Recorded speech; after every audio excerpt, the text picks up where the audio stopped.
नमस्कार विद्यार्थियों। भारतीय निर्वाचन व्यवस्था के दोषों के बारे में हम अध्ययन कर रहे थे। भारत की निर्वाचन व्यवस्था के अंतर्गत कुछ दोषों का हमने अध्ययन किया है। जैसे भारत की निर्वाचन व्यवस्था बहुमत के आधार पर है, उस कारण प्राप्त वोट और प्राप्त स्थान इसमें भारी अंतर हो जाता है, उसके बारे में हमने अध्ययन किया। चुनाव के अंतर्गत जो धन का प्रयोग है, जो हिंसा का प्रयोग है, आपराधिक तत्वों का संसद में पहुंचना है, इन सब के बारे में हम अध्ययन कर चुके हैं। निर्वाचन व्यवस्था के और भी अनेक दोष हमें देखने को मिलते हैं, उसके बारे में आज हम अध्ययन करेंगे। निर्वाचन व्यवस्था के अंतर्गत नेक्स्ट इसका दोष है चुनाव याचिकाओं में निर्णय में अत्यधिक विलंब।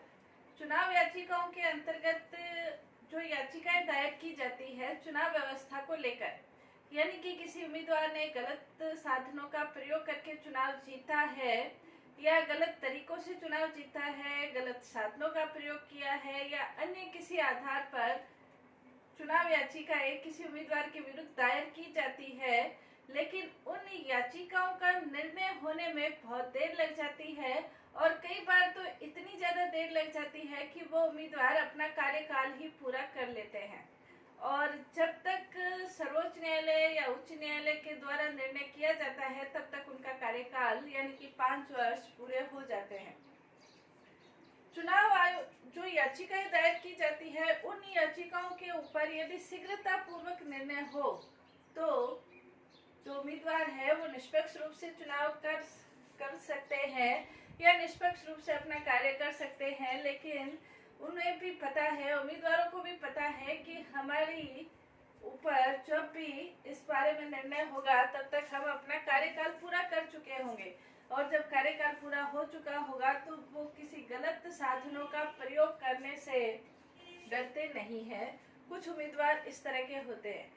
तो इस बारे में भी ये सोचा गया कि चुनाव याचिकाओं का जो निर्णय है वो शीघ्र होना चाहिए। 6 माह के भीतर चुनाव याचिकाओं के बारे में निर्णय आ जाना चाहिए ताकि चुनाव का वास्तविक रूप दिया जा सके, निष्पक्ष रूप से चुनाव संपन्न हो सके। जो लोकतंत्र का वास्तविक तात्पर्य है जनता का शासन, वो वास्तव में जनता का शासन बन सके। नेक्स्ट इसके अंतर्गत मतदाता सूचियों में भी भारी गड़बड़ियां होती है। कई बार जानबूझकर और कई बार अनजाने में मतदाता सूचियों में गड़बड़ी की जाती है। हर वर्ष मतदाता बढ़ते हैं, हर क्षण बढ़ते हैं मतदाता, और मतदाता जब बढ़ते हैं तो मतदाताओं का नाम निर्वाचन सूची में जुड़वाना, कई मतदाताओं का स्थान परिवर्तन हो जाता है तो उनको निर्वाचन सूची से हटाना, नए निर्वाचन क्षेत्रों में उनका नाम डलवाना, ये सब चीजें सतर्कता पूर्वक होनी चाहिए। लेकिन कई बार निर्वाचन अधिकारियों के ऊपर इस तरह का दबाव डाला जाता है कि निर्वाचन सूचियों में गड़बड़ियां की जाए। अगर 17वीं लोकसभा के अंतर्गत देखें तो 17वीं लोकसभा में करीब 90 करोड़ मतदाता भारत के अंतर्गत थे। 16वीं लोकसभा के अंतर्गत 2014 के अंतर्गत 81 करोड़ 45 लाख मतदाता थे, यानी कि इन 5 वर्षों में करीब 9 करोड़ के करीब मतदाता बढ़ गए। अब 9 करोड़ के करीब मतदाता बढ़े हैं तो उनको निर्वाचन सूचियों में, मतदाता सूचियों में उनका नाम सही प्रकार से सम्मिलित किया जाना, ये निर्वाचन आयोग का बहुत महत्वपूर्ण कार्य है। और कई बार अनजाने में असतर्कता पूर्वक यदि ये कार्य किया जाए तो मतदाता सूचियों में गड़बड़ी होती है। लेकिन कई बार जानबूझकर भी ऐसे कार्य होते हैं कि निर्वाचन अधिकारियों पर दबाव डाले जाते हैं और सालों से जो व्यक्ति एक ही स्थान पर रहते हैं उनके नाम अचानक से मतदाता सूचियों में गायब हो जाते हैं। कई बार उम्मीदवार होते हैं, वो भी, उनका नाम भी मतदाता सूचियों में नहीं मिलता है। तो इस प्रकार की गड़बड़ियां भी निर्वाचन व्यवस्था पर एक गंभीर सवालिया निशान लगाती है कि ऐसी गड़बड़ियां कैसे हो सकती है। नेक्स्ट इसके अंतर्गत अत्यधिक लंबा चुनाव कार्यक्रम और प्रक्रिया। भारत एक बहुत विशाल देश है, भारत की जनसंख्या भी बहुत विशाल है, और भारत की जनसंख्या विशाल होने के कारण जो चुनाव कार्यक्रम है वो बहुत लंबा चलता है। हालांकि चुनाव कार्यक्रम लंबा चलता है और इस कारण से जो सारा प्रशासन है वो एक तरीके से ठप हो जाता है। सारी चीजें, व्यवस्था सब चुनाव आयोग के अधीन हो जाती है। सारे जो सरकारी कर्मचारी हैं वो चुनाव आयोग के अधीन हो जाते हैं। चुनाव आयोग उन अधिकारियों के माध्यम से अपना चुनाव कार्य संपन्न करवाते हैं। अर्धसैनिक बलों की नियुक्ति जगह जगह की जाती है। लेकिन ये चुनाव कार्यक्रम लंबा होने के कारण सारा जो प्रशासन है वो 3-4 महीने के लिए ठप हो जाता है, जिससे जनता को भारी कठिनाइयों का सामना करना पड़ता है।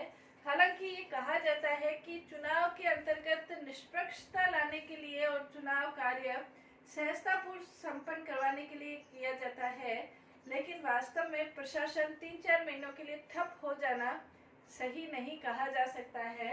जैसे 17वीं लोकसभा का यदि चुनाव देखें तो 11 अप्रैल से 19 मई तक निर्वाचन आयोग के द्वारा ये घोषणा की गई थी कि 11 अप्रैल से 19 मई तक ये कार्यक्रम चलेगा और इसके लिए 7 चरण, निर्वाचन के लिए 7 चरण निर्धारित किए गए थे और 23 मई को मतगणना की व्यवस्था की गई थी। तो ये चुनाव कार्यक्रम लंबा चलना भी निर्वाचन व्यवस्था को सही नहीं कहा जा सकता है। चुनाव कार्यक्रम शीघ्र होना चाहिए, 2 या 3 चरणों में संपन्न होना चाहिए और इसके लिए व्यवस्थाएं निर्वाचन आयोग के द्वारा की जानी चाहिए। इस दिशा में भी कई सुधार आयोग जो गठित किए गए उन्होंने बताया है। नेक्स्ट, इसके अंतर्गत मताधिकार के प्रति उदासीनता। भारतीय मतदाता अपने मताधिकार का प्रयोग करने में उदासीन नजर आते हैं। इसलिए कई बार ये कहा जाता है कि अनिवार्य मतदान की व्यवस्था होनी चाहिए। कई देशों के अंतर्गत अनिवार्य मतदान की व्यवस्था है। भारत में भी इस तरह के सवाल उठते हैं, इस तरह की आवाज उठती है कि जो मतदान है वो अनिवार्य होना चाहिए, क्योंकि मतदाता अपने मताधिकार का प्रयोग नहीं करते हैं। अगर 16वीं और 17वीं लोकसभा के चुनाव को रहने दिया जाए तो मतदाताओं ने अपने मताधिकार का प्रयोग पहले करीब 50 से 60% के बीच में ही 15वीं लोकसभा तक अपने मताधिकार का प्रयोग किया। और इस संबंध में जब सरकार को ये लगा कि मतदान का प्रयोग तो होना ही चाहिए और इस दिशा में खूब जागरूकता अभियान चलाए गए, 17वीं लोकसभा के अंतर्गत स्वीप कार्यक्रम चलाए गए और मतदाताओं को जागरूक करने की बार बार कोशिश की गई, बार बार उनसे आग्रह किए गए। इसलिए 16वीं और 17वीं लोकसभा के चुनाव में हालांकि जो मतदान प्रतिशत है वो कुछ बढ़ा है। जैसे 16वीं लोकसभा के चुनाव के अंतर्गत 66% मतदान प्रतिशत हुआ, 17वीं लोकसभा में 70%। इतना सरकार के द्वारा कार्यक्रम करने के बाद भी, लाखों करोड़ों रुपए खर्च करने के बाद भी मतदाता 70% मतदान हुआ, जो अब तक के लोकसभा चुनाव में सर्वाधिक मतदान कहा जा सकता है। और इसके अंतर्गत मतदाता ये सोचते हैं कि मत देने से एक उदासीनता की स्थिति आ जाती है। मतदाताओं को ये लगता है कि उनके मत का क्या उपयोग है, वो अपने मत का महत्व नहीं समझते, इसलिए उनके प्रति उदासीन रहते हैं। साथ ही एक राजनीतिक दलों के प्रति उनके मन में जो भावना घर कर जाती है कि किसी भी राजनीतिक दल को वोट दिया जाए, कोई फर्क नहीं पड़ता है, इस तरह की मानसिकता के कारण भी कई बार मतदाता मत का प्रयोग नहीं करते हैं। और जब मतदाता मत का प्रयोग नहीं करते हैं तो मत का प्रयोग नहीं करने के कारण चुनाव व्यवस्था के ऊपर एक सवाल या निशान खड़ा हो जाता है। और इस कारण से सरकार के द्वारा भी अभियान चलाकर ये कोशिश की जाती है कि मतदाता अपने मताधिकार का प्रयोग करे, क्योंकि कई बार भारत में साधारण बहुमत की प्रणाली है और साधारण बहुमत की प्रणाली होने के कारण कई बार उम्मीदवार कुछ मतों से ही विजय प्राप्त करते हैं। और यदि वो मतदाता मतदान करे जिन्होंने नहीं किया है तो हो सकता है कि चुनाव परिणाम कई बार विपरीत भी हो जाए। प्रत्येक मतदाता अपने मतदान का प्रयोग करे, क्योंकि चुनाव जीतने का जो अंतर है वो कई बार बहुत कम रहता है। यहाँ तक भी लोकसभा चुनाव के अंतर्गत भी और विधानसभा चुनाव के अंतर्गत भी 1 या 2 वोटों से भी उम्मीदवार विजयी हुए हैं। तो ऐसी स्थिति में ये आवश्यक है कि प्रत्येक मतदाता अपने मत का प्रयोग करते हुए अपना जो मताधिकार है उसका प्रयोग करे और चुनाव व्यवस्था के अंतर्गत अपनी सक्रिय भागीदारी निभाए। नेक्स्ट है, चुनाव के अंतर्गत सरकारी मशीनरी का दुरुपयोग किया जाता है। जो भी दल सत्ता में होता है वो सरकारी मशीनरी का प्रयोग अपने चुनाव प्रचार के लिए करता है।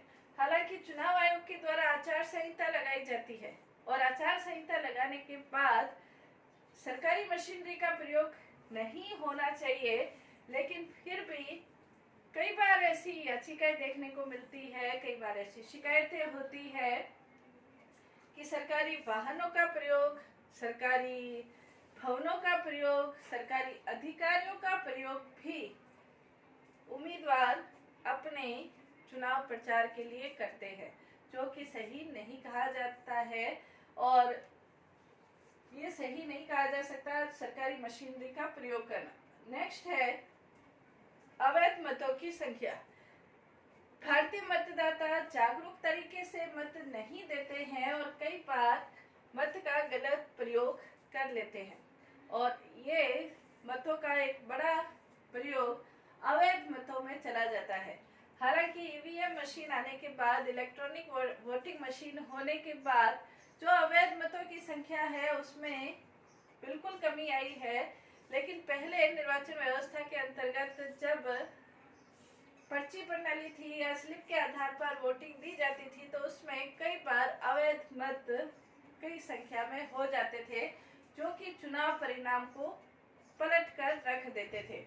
ईवीएम मशीन आने के बाद भी मतदाताओं में जागरूकता कम है और कई बार ऐसी भी शिकायतें मिलती है कि गलत बटन का प्रयोग कर लिया गया है या बटन को ऑन करने के लिए हमने इस तरह का बटन दबा दिया है। तो इस तरह के मतों का प्रयोग होने पर भी चुनाव परिणाम पर विपरीत असर होता है। तो अवैध मतों की समस्या भी रहती है। नेक्स्ट है निर्दलीय उम्मीदवारों की बड़ी संख्या। भारत के अंतर्गत चुनाव में जो निर्दलीय उम्मीदवार है उनकी भारी संख्या रहती है। लोग बिना किसी कारण से ही चुनाव में उम्मीदवार बन जाते हैं और चुनाव को एक माहौल के रूप में लेते हुए खड़े हो जाते हैं, उम्मीदवार बन जाते हैं। और इसके अंतर्गत यदि देखा जाए तो 99% वर्तमान लोकसभा चुनाव के अंतर्गत यदि हम देखें तो 99% निर्दलीय उम्मीदवारों की जमानत तक जब्त हो जाती है। इसको रोकने के लिए हालांकि उम्मीदवारों की जो जमानत राशि है उसमें वृद्धि की गई, लेकिन फिर भी निर्दलीय उम्मीदवार जितनी संख्या में खड़े होते हैं वो चुनाव परिणाम को प्रभावित करने में अपनी अहम भूमिका निभा सकते हैं। जैसे 16वीं लोकसभा के अंतर्गत यदि देखा जाए तो 3234 उम्मीदवार खड़े हुए थे, 3234 उम्मीदवार खड़े हुए थे 16वीं लोकसभा के अंतर्गत।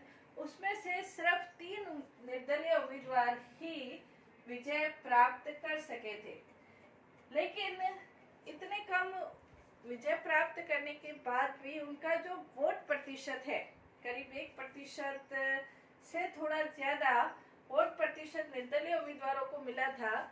तो ये जो 1% है वो अगर किसी और उम्मीदवार के खाते में जाता तो हो सकता है कि चुनाव परिणाम कुछ अलग होता। तो इस तरह की स्थितियां हैं जिसके आधार पर निर्दलीय उम्मीदवारों के लिए ये सोचा गया कि भारतीय चुनाव व्यवस्था के अंतर्गत निर्दलीय उम्मीदवारों को चुनाव लड़ने से रोका जाए। लेकिन चूंकि भारत में लोकतांत्रिक शासन व्यवस्था है और लोकतंत्र होने के कारण प्रत्येक व्यक्ति को ये अधिकार है कि वो चुनाव में उम्मीदवार बन सकता है, चुनाव लड़ सकता है। इसलिए इस तरह की तो कार्रवाई नहीं की जा सकती कि निर्दलीय उम्मीदवारों को रोक दिया जाए या उन्हें मना कर दिया जाए, लेकिन इस संबंध में कदम जरूर उठाए जाने चाहिए। 17वीं लोकसभा के अंतर्गत भी 4 निर्दलीय उम्मीदवार लोकसभा में सांसद बनकर आए हैं। तो हालांकि वर्तमान समय निर्दलीय उम्मीदवारों की जो संख्या है, विजित होने की जो संख्या है वो बहुत कम है। 1% उनके विजित होने के चांस रहते हैं, लेकिन फिर भी निर्दलीय उम्मीदवारों की संख्या कई बार चुनाव परिणामों को बिगाड़ देती है। नेक्स्ट है फर्जी मतदान।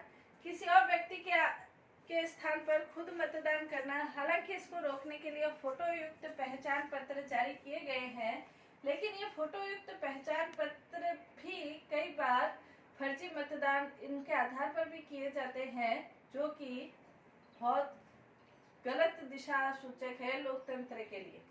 नेक्स्ट है चुनाव आयोग के पास अपने खुद के स्वतंत्र कर्मचारी नहीं होना। चुनाव आयोग के पास अपने खुद के स्वतंत्र कर्मचारी नहीं है, इसलिए चुनाव की जो सारी व्यवस्थाएं हैं वो पहले से नियुक्त सरकारी कर्मचारियों के माध्यम से ही चुनाव आयोग अपनी सारी प्रक्रियाओं को संपन्न करता है, और इस कारण से सारी सरकारी कर्मचारी है उनको द्वारा ही सारे चुनाव कार्यक्रम किए जाते हैं। इससे जहां एक तरफ प्रशासन ठप हो जाता है, वहां चुनाव कार्य कराने के लिए उनके पास अपने स्वतंत्र कर्मचारी नहीं होने के कारण चुनाव कार्य में कई बार शिथिलता भी होती है।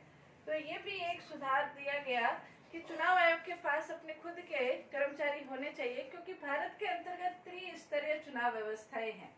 केंद्र के अंतर्गत भी चुनाव करवाए जाते हैं, राज्यों में भी चुनाव करवाए जाते हैं, और स्थानीय स्तर पर भी चुनाव संपन्न होते हैं।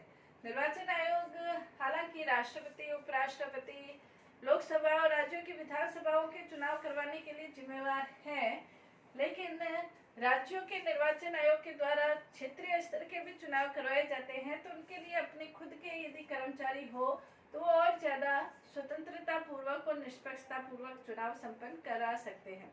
तो ये चुनाव व्यवस्था के अंतर्गत कुछ दोष थे।